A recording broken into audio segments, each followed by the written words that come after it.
Kitchen हमारे घर का सबसे बिजी कॉर्नर होता है और वहाँ हमारा सारा वक्त गुजरता है। इसीलिए हमें अपने किचन को क्लीन और ऑर्गेनाइज रखना बहुत ज़रूरी है, वरना कुकिंग करते वक्त हमें बहुत ज़्यादा मुश्किलों का सामना करना पड़ता है।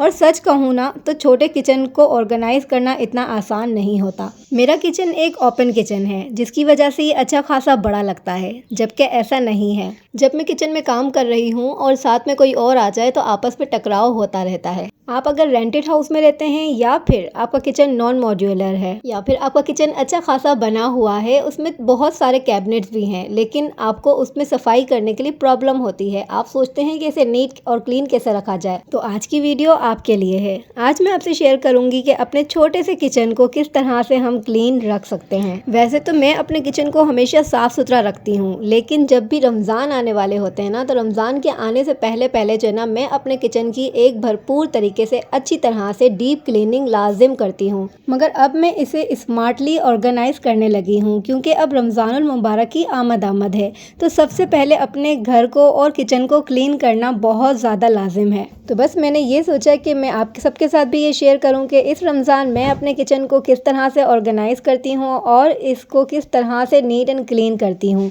हो सकता है मेरी आज की इस वीडियो से आप सबको बहुत ज़्यादा हेल्प भी मिल जाए और वीडियो बहुत ज़्यादा बड़ी ना हो जाए, तो इसलिए मैंने अपनी वीडियो के 2 पार्ट बनाए हैं। आज के पहले पार्ट में आपको देखने को मिलेगा कि मैंने अपने किचन की डीप क्लीनिंग कैसे करी, और सेकंड पार्ट में आपको देखने को मिलेगा कि मैंने अपने किचन को किस तरह से ऑर्गेनाइज किया। तो चलें, इस रमज़ान 2026 की ये वीडियो हम आज से स्टार्ट करते हैं। और मगर ठहरें, अगर आप लोग अभी तक मेरे चैनल पर न्यू हैं और वीडियो को लाइक नहीं किया है तो वीडियो लाइक कर दें और चैनल को याद से सब्सक्राइब कर दें। अस्सलामुअलैकुम माय यूट्यूब फैमिली, कैसे हैं आप सब? आई होप आप सब ठीक होंगे, खैरियत से होंगे।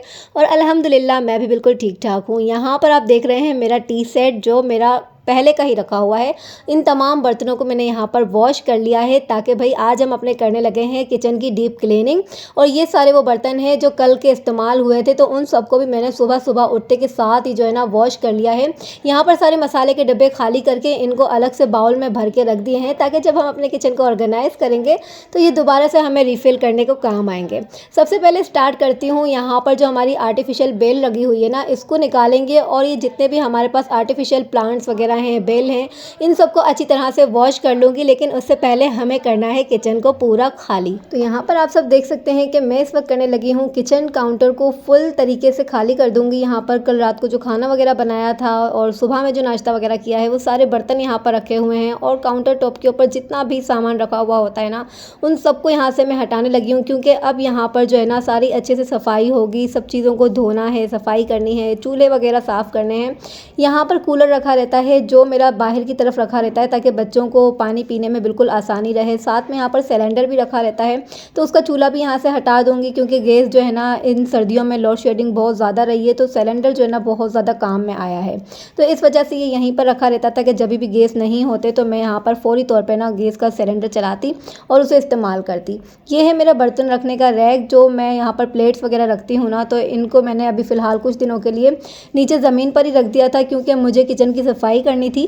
तो इस वजह से जो ना सारा सामान आगे पीछे होकर रखा हुआ था। यहाँ पर मैं ना आर्टिफिशियल अपनी जो बेल है ना, इसे सबसे पहले वॉश कर दूंगी, ताकि इसको ड्राई होने के लिए मैं रख दूँ, ताकि ये अच्छी तरह से सूख जाए, ताकि फिर मैं जो है ना अपने किचन की जब ऑर्गेनाइजेशन करूँगी तो सारे बर्तन वगैरह, तो तमाम चीज़ें वगैरह ना वो मुझे वॉश हुई हुई और ड्राई मिले।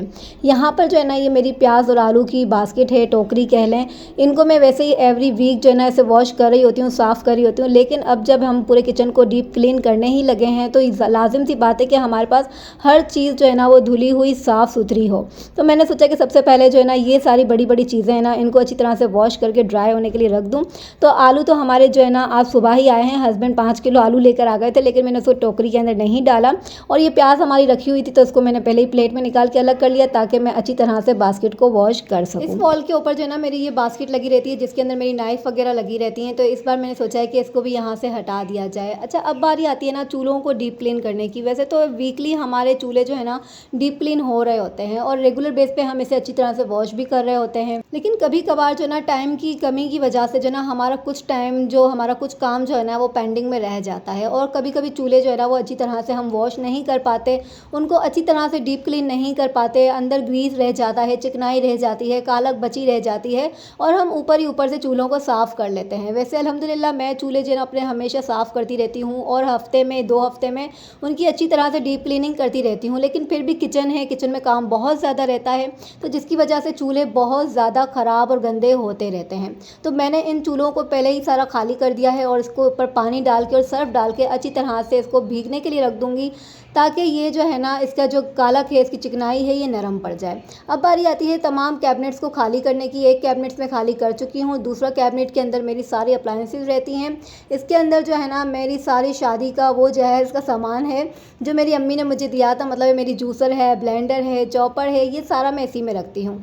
क्योंकि नीचे मुझे वैसे तो बहुत शौक है कि मैं नीचे टॉप काउंटर के ऊपर जो है ना ये सारी चीज़ों को सजा कर रखूँ, लेकिन मैंने हमेशा सुना है कि नीचे रखने से, बाहर रखने से ना ये सारी चीज़ों को हवा लगती है, नमी लगती है और गर्माश में जो है ना ये चीज़ें जल्दी ख़राब हो जाती हैं। हम ठहरे मिडिल क्लास फैमिली के लोग, तो हमारी कोशिश यही रहती है कि हम अपनी चीज़ों को किसी भी तरह से सेफ़ रख सकें, उनको बार बार ख़राब होने से बचा सकें। तो बस इसी वजह से मैं कैबिनेट के अंदर ये सारी अप्लायंसेस रखती हूँ, ताकि ये लॉन्ग लास्टिंग रहे, ये ख़राब ना हो और जल्दी जल्दी इनके ऊपर ख़र्चा ना आए। क्योंकि ये सारे काम जो होते हैं ना ये एक औरत के ही होते हैं कि वो किस तरह से, किस समझदारी के साथ अपने घर को चला रही है, कम बजट में रहते हुए अपनी चीज़ों को संभाल रही है और नए खर्चे आने से किस तरह से खुद को बचा रही है। अच्छा जी, यहाँ पर दोनों ड्रॉर जो है ना मैंने बिल्कुल खाली कर दिए हैं। साथ ही मेरा जो है ना एक कांच वाला ड्रॉर है जिसके ऊपर कांच का दरवाज़ा लगा हुआ है। उसके अंदर मेरी तमाम जो है ना वो चीज़ें रहती हैं जो बिल्कुल सजाने की हैं, जो ज़्यादा यूज़ में नहीं आती हैं और सारे वो कांच के बर्तन हैं।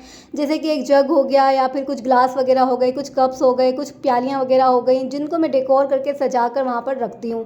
तो वो सारा ड्रॉर मैंने खाली कर दिया है और इन सब बर्तनों को जो है ना अब मैं वॉश करने लगी हूँ, ताकि ये बर्तन भी अच्छे से वॉश हो जाएँ और ड्राई हो जाएँ। तो यहाँ पर जैसे कि आप देख सकते हैं ना कि ये कपड़ा मैंने यहाँ पर ज़मीन पर बिछा दिया, ताकि इस कपड़े की वजह से जो है ना इन बर्तनों में किसी भी किस्म की कोई नमी नहीं रहेगी। तो मैं बर्तन धोती जा रही हूँ और इनके ऊपर जो है ना ड्राई होने के लिए इनको रखती जा रही हूँ। ये है मेरा पूरा कॉमन मतलब है कि मेरा सहन है, जो आंगन है, यहाँ पर आपको पूरा फैलावा नज़र आ रहा है। ये सारे के सारे जो है ना किचन के बर्तन हैं, जो मेरे ऊपर के जो ड्रॉर बने हुए ना 5 से 6 मेरे ड्रॉर बने हुए, ये उनके अंदर रहता है। अच्छा जी, यहाँ पर अब बारी आ जाती है कि चूल्हे को साफ़ करना है। चूल्हे के ऊपर मैंने हल्का सा जो है ना लिक्विड डिश वॉश डाल दिया है और साथ ही थोड़ा सा हल्का सा काला तेल डाल दिया है और इसको जो है ना अब मैं यहाँ पर पानी डालकर इसको थोड़ा सा घस लूँगी, सफाई कर लूँगी। छुरी की मदद से जितनी भी कालक है ना उस तमाम कालक को यहाँ पर साफ़ कर लूँगी। अच्छा जी, अब बारी आती है कि चूल्हा भी भिगो दिया है, कैबिनेट सारे ऊपर की तरफ के जितने भी थे उनको खाली करके सारे बर्तन मैंने निकाल लिए हैं। लेकिन यहाँ पर जो है ना किचन में डस्ट तो लगी रहती है, तो बाहर की जितनी भी दीवारें हैं, किचन के अंदर की जितनी दीवारें हैं, ऊपर की तरफ जितनी छत के पास जो दीवारें हैं, ऊपर भी मेरे कैबिनेट बने हुए हैं, उनके ऊपर जो है ना अच्छी खासी मिट्टी आती रहती है। क्योंकि ओपन किचन हो ना तो आपको ज़्यादा ही परेशानियों का सामना रहता है। आपको किचन भी एवरी टाइम साफ़ रखना होता है, क्योंकि कोई भी मेहमान आ जाए, आपका किचन फैला हुआ होगा तो वो बहुत ही बुरा फील करते हैं हम।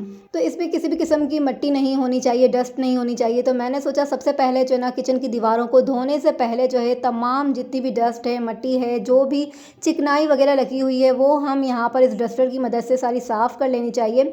तो मैं सारी मिट्टी को जो है ना यहाँ पर साफ़ करने लगी हूँ। सारी दीवारों के ऊपर जितने जाले वगैरह अगर मुझे नज़र आ रहे हैं, उन तमाम जालों को पहले हम साफ़ करेंगे।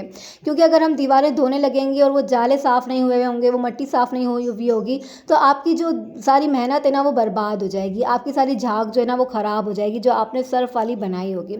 अच्छा जी, यहाँ पर सारी मिट्टी वगैरह साफ़ करने के बाद, सारी डस्ट हटाने के बाद, अब मेरी बारी आती है तमाम कैबिनेट्स को अंदर से साफ़ करने की। वैसे जो है ना मेरे कैबिनेट अंदर से साफ़ ही रहते हैं, वाइट कलर के बने हुए हैं, अंदर वुडन का काम हुआ है और जो है ना वो क्या कहते हैं उसको, फार्मी की शीट लगी हुई है, तो इस वजह से वो ज़्यादा गंदे नहीं होते। तो मुझे कपड़ा मारने की देर होती है तो वो मैं एवरी वीक मारती रहती हूँ, साफ़ करती रहती हूँ।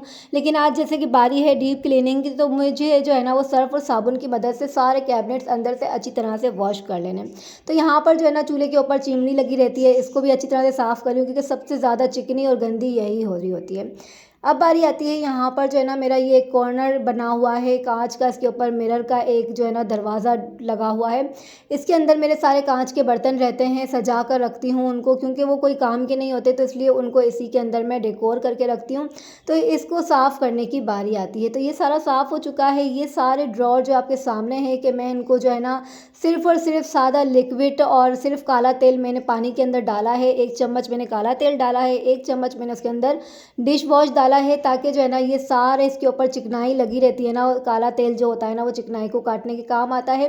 तो फटाफट से ये जो काम है ना मेरा बहुत ज़्यादा ईजी हो गया है काले तेल की वजह से, वरना अगर मैं सादा लिक्विड यूज़ करती तो वो सारी चिकनाई नहीं हटा सकता, क्योंकि ड्रॉर हम बार बार हाथ से पकड़ते हैं, खोलते हैं, बंद करते हैं और दिन में 10 मरतबा ये ड्रॉर हमारे खुल रहे होते हैं। तो जो साइड होता है ना खोलने का वो बहुत ज़्यादा चिकना हो जाता है। तो ये काले तेल की मदद से जो है ना सारी चिकनाई हटा सकते हैं। अब बारी आती है चूल्हे के बैक साइड पर जो हमारी दीवार लगी हुई होती है ना, बनी हुई होती है मतलब है, वो बहुत ज़्यादा गंदी होती ही रहती है। रेगुलर बेस पर वहाँ पर छिट्टे उड़ रहे होते हैं। हम कोई चीज़ फ्राई कर रहे हैं, सालन बना रहे हैं, चावल को बघाड़ दे रहे हैं, रोटियाँ बना रहे हैं, सारा काम हमारा चूल्हे के ऊपर होता है ना। तो सबसे ज़्यादा जो गंदी दिखने वाली दीवार होती है ना वो चूल्हे के पीछे वाली होती है।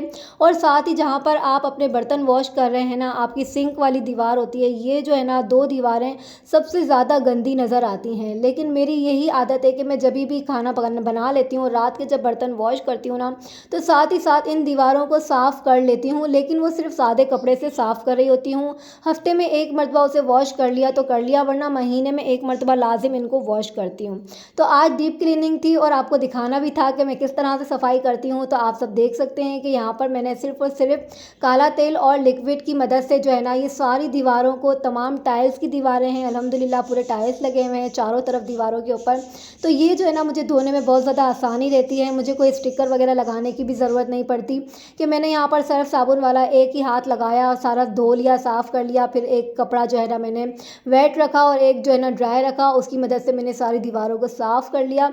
यहाँ पर बारी आती है चूल्हे के बर्नल लगाने की। अच्छा, ये न्यू बर्नल मैं लेकर आई हूँ। जैसे कि आपने देखा था मेरे पिछले व्लॉग में कि मैंने यहाँ पर रमज़ान की शॉपिंग करी थी, किचन के लिए शॉपिंग करी थी। तो उसके अंदर जो है ना मैंने कहा था कि बाकी की चीज़ें हैं वो मैं आपको नेक्स्ट व्लॉग में दिखाऊंगी। तो साथ ही मैं ये बर्नल भी लेकर आई थी, जो मुझे सिर्फ और सिर्फ 800 रुपये के 3 बर्नल मिले थे।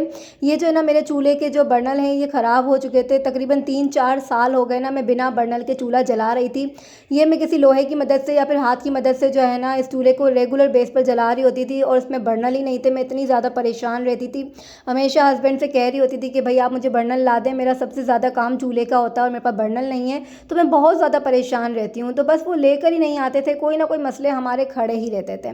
तो यहाँ पर जो है ना मैंने जो अपनी सेविंग करी थी, अपने पैसे बचा बचा के रखे थे, वो इन्हीं चीज़ों के लिए बचा के रखे थे कि मैं जब अपनी किचन की शॉपिंग करूँगी तो उसमें मुझे बर्नल भी लेना लाजिम है। तो बस ये 800 रुपये के जो है ना 3 बर्नल आए हैं और तीनों माशाल्लाह बहुत अच्छे हैं। मैंने खुद ही अपनी ही मदद आपके तहत जो है ना यहाँ पर फिक्स करने लगी हूँ इनको। मुझे किसी की मदद की ज़रूरत नहीं पड़ी कि मैं हस्बैंड को बोलूँ या फिर किसी को बुलवाऊँ। ये मैंने तीनों बर्नल लगा लिए और आपके सामने है कि बर्नल लगने के बाद चूल्हा और ज़्यादा प्यारा लगने लगा है। तो यहाँ पर मेरे चूल्हे के पीछे वाली दीवार भी साफ़ हो गई और चूल्हा भी मेरा नीट एंड क्लीन हो गया है। तो बस जल्दी से यहाँ पर इस काम को वाइंड अप करते हैं। अब चलते हैं दूसरे ड्रॉर की तरफ। ये जो ड्रॉर है ना मेरा, ये ऊपर की तरफ ही लगा हुआ है, बना हुआ है मतलब है। इसके अंदर जो है ना मेरे वो बर्तन रहते हैं जो मेरे नॉर्मल बेस पर यूज़ में आ रहे होते हैं, जो बैक कैमरा पर चल रहे होते हैं। मतलब है कि ये हमारे कुछ खाने की वो प्लेटें हैं जो यूज़ में कम आ रही होती हैं। मतलब है ये कुछ टूट गए हैं, कुछ प्लेटें हैं जो मेरे पास पूरी मेरी शादी की डिनर सेट थी वो सारी ख़त्म हो चुकी है। तो जो चीज़ें बची हुई हैं ना वो हम यूज़ ऐसे ही रेगुलर बेस पे कर रहे होते हैं चलते फिरते। तो वो सारी चीज़ें मैं इसी ड्रॉर के अंदर रखती हूँ, ताकि जो है ना यहाँ से ली और फौरी तौर पे सारे बर्तन एक ही ड्रॉर में होंगे तो हमें वो फौरी तौर पर मिल जाते हैं। अच्छा, ये वाली जो ट्रे है ना, मेरी 3 ट्रे का सेट है। ये मेरी शादी की ट्रे है, जिनमें से एक ट्रे मेरी बिल्कुल अब ख़राब हो चुकी है, उसको मैं आज निकाल देने वाली हूँ। बहुत सारे बर्तन जो है ना आज मैं निकालूंगी, किसी को दे दूँगी या फिर मैं कबाड़ में दे दूँगी, क्योंकि ऐसे तो नहीं है कि मैं किसी को दे पाऊँ, लेकिन ये कि बहुत ज़्यादा यूज़ हो चुके हैं तो वो कबाड़ में ही जाएंगे। लेकिन 1-2 चीज़ें इसमें बिल्कुल न्यू हैं जो मैं किसी को दे दूँगी। अच्छा, यहाँ पर ये मेरी चॉपर थी, तो ये भी जो है ना इसका ये नोज़ल है ख़राब हो चुका है, तो ये भी मैं डिस्कार्ड करूँगी, ख़राब कर दूँगी, इसको निकाल दूँगी। ये सारे बर्तन जो है ना अब मैंने नीचे के ड्रॉर के निकाल लिए हैं यहाँ पर। अच्छा, ये जो है ना मेरा काउंटर टॉप के नीचे वाला ड्रॉर है, साथ ही में इसके ऊपर पानी की सिंक लगी हुई है, तो ये ड्रॉर उसी के नीचे लगा रहता है, बना हुआ है। तो इस ड्रॉर के अंदर जो है ना ये ख़राबी है कि इसके जो काउंटर टॉप का जो हमारा स्लिप है ना, उसकी जो है ना किनारियाँ हैं वहाँ से सीमेंट हट चुका है। उसकी जो वो होती है ना, क्या कहते हैं, जो इसके अंदर फिलिंग हुई हुई होती है ना सीमेंट वगैरह या फिर वाइट सीमेंट भरा हुआ होता है, वो सारी खुल चुकी है। इसकी जितनी भी फिलिंग है ना, तो उसका सारा पानी गिर कर जो है ना इस ड्रॉर के अंदर आता है। तो ये वाला जो पार्ट है ना मेरा हमेशा खाली, आप देख सकते हैं कि यहाँ पर जो है ना सेम कर रहा है सारा पानी ऊपर स्लिप का। लेकिन बहरहाल जितना हम चला सकते हैं ना, इसको अभी फ़िलहाल चलाएंगे, क्योंकि अभी बजट हमारा इतना नहीं है कि हम किचन को पूरे तरीके से बना सकें। लेकिन यहाँ पर सारा पानी गिर कर आ रहा होता है ना, तो उसको मैं हिस्से को साफ़ कर लेती हूँ और उस साइड उस तरफ जो है ना मैं ज़्यादा बर्तन नहीं रखती हूँ। सिर्फ वही बर्तन रखती हूँ जो ख़राब भी ना हो और कम यूज़ में आ रहे हों। और ये वाला जो है ना पार्ट है नीचे का, और ये सारे बर्तन इसके निकाल दिए हैं मैंने, और ये सारा काउंटर टॉप के ऊपर मैंने फैला दिए हैं, क्योंकि इनमें से कुछ बर्तन नीचे के ड्रॉर में जाएंगे, कुछ बर्तन जो है वो ऑर्गेनाइज़ करने के लिए काम आएंगे, और कुछ बर्तन जो है ना ऊपर के ड्रॉर में जाके सेट होंगे। तो ये सारा फैलावा है। नीचे मैंने बर्तन वो रख दिए हैं जो मुझे निकाल कर किसी को दे देने हैं। ये सारी वो कढ़ाइयाँ हैं जो मुझे इस वक्त रमज़ान में सबसे ज़्यादा काम आने वाली हैं। तो ये सारी जो है ना मैंने एक दूसरे के अंदर फिक्स कर दी हैं, और इनको मैं यहीं नीचे वाले ड्रॉर में ही रखने वाली हूँ, ताकि जो मुझे ना फ़ौरी तौर के ऊपर मैंने निकाली और उसे इस्तेमाल किया। अच्छा, यहाँ पर ये वो वाले डब्बे और ये वो वाले बॉक्स हैं जब हम किसी चीज़ को ऑर्डर करते हैं, जैसे बिरयानी मंगा ली, कोई भी रेस्टोरेंट से कोई भी चीज़ हम मंगा रहे होते हैं ना, तो ये डब्बे हमें आ जाते हैं। ये डब्बा अगर हम बाज़ार से ख़रीदने जाते हैं तो एक बॉक्स जो है ना हमें 20 रुपये का मिल रहा होता है। तो ये बॉक्स जो है ना, मैं जब कोई भी चीज़ ऑर्डर करती हूँ ना, तो इनको मैं दोबारा से फेंकती नहीं हूँ, इनको वॉश करके संभाल के रख लेती हूँ। जैसे कि अब रमज़ान आने वाला है, तो कोई भी चीज़ हम अपनी बना के फ्रीज करेंगे, किसी भी चीज़ को हम उसको संभाल के रखना हो, कहीं अड़ोस पड़ोस में या फिर किसी रिश्तेदार को कुछ खाना बना के आप भिजवा रहे हैं, तो इसके अंदर भिजवा सकते हैं। इससे आपके बर्तन भी ज़ाया नहीं होते। और अगर रमज़ान में आप कोई चीज़ बनाकर फ्रिज के अंदर सेव कर रहे हैं, तो ये बहुत ज़्यादा आपके हेल्पफुल रहते हैं।